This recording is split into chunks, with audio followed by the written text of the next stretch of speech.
La entrevista. Continuamos en Mundo Inmobiliario y se encuentra con nosotros Gustavo Tomé, fundador y presidente de Fibra Plus. Querido Gustavo, gracias por conversar con nosotros aquí en Mundo Inmobiliario.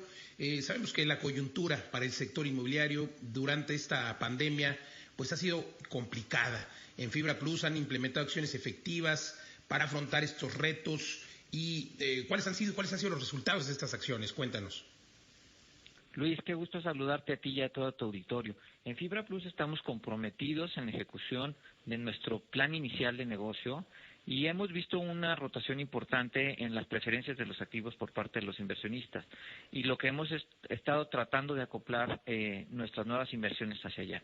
Y lo que vemos de manera general es que hay un apetito que cada vez va en aumento por activos inmobiliarios de destino industrial, por activos logísticos, sobre todo en las ciudades principales, y mucho manejado por el crecimiento del comercio electrónico, y de la misma manera de naves industriales enfocadas a la manufactura, dedicadas a las exportaciones.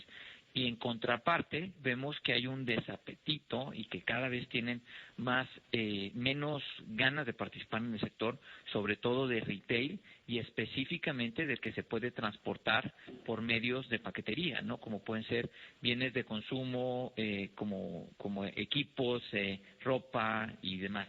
Y es lo que hemos tratado de hacer en el portafolio, deshacernos de algunos tipos de activos y concentrar nuestra participación en los otros que son más preferidos. Y lo que empezamos a ver es en los resultados del tercer trimestre, es un incremento en los flujos derivados de esto, porque no nada más estos activos se reevaluaron en términos reales, sino fueron consistentes en su mecánica y medios de pago. A ver, entonces, ¿tú consideras que, bueno, de acuerdo a lo que han analizado en Fibra Plus, lo que tenemos es que el retail, todo este comercio electrónico que pudiera ser a lo mejor de empresas de supermercados, etcétera, pues ha disminuido, pero ha aumentado quizá el comercio electrónico, o sea, todas las empresas, hay que poner el nombre y apellido como Amazon, Mercado Libre, todo esto y otras supongo, ¿no? Ha aumentado entonces el número de metros cuadrados que han tenido estas o que han solicitado este tipo de empresas. Definitivamente, sobre todo para estrategias de distribución. Y los que sobresalen son los autoservicios porque han tenido estrategias mixtas, donde no nada más permanecieron abiertos durante la pandemia y el cliente iba a surtirse sus perecederos, sino adicionalmente implementaron estructuras de comercio electrónico basadas en la distribución de la propia tienda. Entonces, sacando como un sector sobresaliente dentro de los centros comerciales son los anclados con autoservicio, a diferencia de otros tipos de activos, como pueden ser, igual en centros comerciales, los de los cines, que siguen pasándola mal, o de algunas tiendas de cosas como ropa o electrónicos. El portafolio de Fibra Plus es, por supuesto, mayormente industrial. El TEMEC fue recientemente ratificado, digamos que renovado. ¿Cuáles fueron los beneficios que hubo directo a la fibra, a su inventario, a su portafolio? Y ahora, pues el triunfo de Joe Biden, ¿cómo ves que va a beneficiar al sector inmobiliario industrial? Sentimos que va a seguir con un apetito de crecimiento en la manufactura. No creemos que los conflictos de Estados Unidos con China se empiecen a evaporar y va a haber un resistimiento de la capacidad de manufactura tanto en Estados Unidos como en Canadá y ciertamente en México, sobre todo de bienes que se van a producir en Estados Unidos. Y no nada más por estos factores macroeconómicos y geopolíticos, sino lo económico que se ha convertido México para la manufactura. Nuestros costos siguen siendo basados en pesos a un tipo de cambio entre 21 y 22, mientras los dólares cada vez se siguen demandando más, ¿no? Entonces, no nada más tenemos el beneficio de la guerra, sino el beneficio de las condiciones económicas de hacer negocios en México. Oye, pues decías que recientemente presentaron el reporte del tercer trimestre. ¿Cómo le fue a Fibra Plus? Porque ha sido no solamente un trimestre, un año tremendamente difícil. Nos fue bien, tuvimos incremento en los resultados con una utilidad que subió de manera muy importante, más del 100% sobre el año anterior, sobre el trimestre del año anterior, básicamente basada por las revaluaciones de las propiedades, por un lado, más los incrementos en las rentas derivados tanto del tipo de cambio Por otro lado, la ocupación industrial que tenemos, sobre todo en los portafolios de la frontera.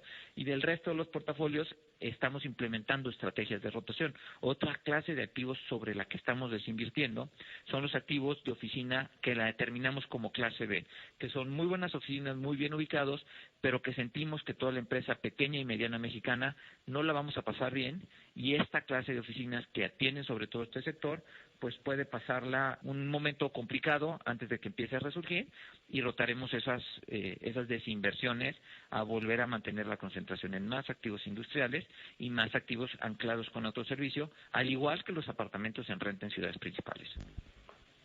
Oye, a ver, tienen dos temas interesantes, Fibra Plus. Este tema de la revaluación de sus activos, interesante. ¿A qué atribuyes que se hayan revaluado tanto? Y lo segundo, sería preguntarte, son una de las pocas fibras que está invirtiendo justo en departamentos en renta, porque prevén justo un crecimiento en ello. ¿Van a seguirlo haciendo?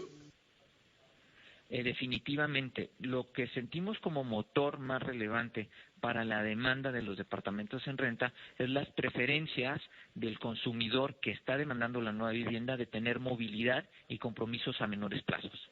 No es lo mismo engancharte en una hipoteca 10, 15, 20 años que tener un compromiso de renta de 1, 2 o 3 años que te permite tener la movilidad que se ha acentuado por las tecnologías de información que hemos empezado a implementar en la pandemia. Por el lado de la revaluación de los activos, básicamente los activos más dolarizados en el país son los de las fronteras, y se obedece por los términos del tipo de cambio por un lado, pero sobre todo porque mejoraste tu ocupación de los activos y la determinación del valor del activo es muy relevante el flujo que te está generando el propio activo. Totalmente. ¿Las tres ciudades top para invertir justo en la frontera?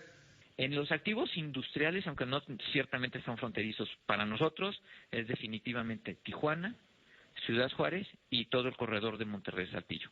Gracias. Oye, finalizo preguntando, te dicen que ante las crisis para unos hay oportunidades para otros. ¿Dónde van a invertir? ¿En qué inmuebles? Ya nos das un panorama más o menos de que pues, se harán de algunas oficinas, pero ¿hacia dónde van las inversiones para el inicio de 2021? Bueno, para todo el 2021. Pues vamos a buscar portafolios oportunísticos por diferentes factores. Uno puede ser el sobreapalancamiento que pueden tener algunos propietarios inmobiliarios. El segundo, porque algunos prefieren desinvertir en México y reinvertir su dinero fuera o concentrarse en su negocio principal. Recordemos que muchos de los inmuebles en México han sido la estrategia de diversificación de empresarios que adicional a su negocio mantienen una posición inmobiliaria.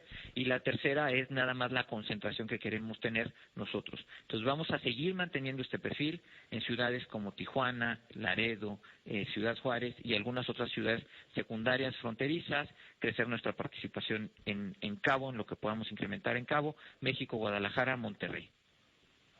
Gracias, Gustavo. Te quiero preguntar el top 3 de las ciudades para invertir en departamentos. En renta, por supuesto. Desde mi punto de vista, este es punto de vista Gustavo Tomé, Ciudad de Claro, México, excelente. Riviera Nayarit y Riviera Maya. Extraordinario, de verdad un gusto charlar contigo, Gustavo. Felicidades por la gestión y por el éxito de Fibra Plus. Estaremos conversando sin duda, te molestamos más adelante. Gustavo Tomé, fundador y presidente de Fibra Plus. Gracias por conversar con nosotros. Gracias, Luis. Al contrario, abrazo. Nosotros continuamos aquí en Mundo Inmobiliario.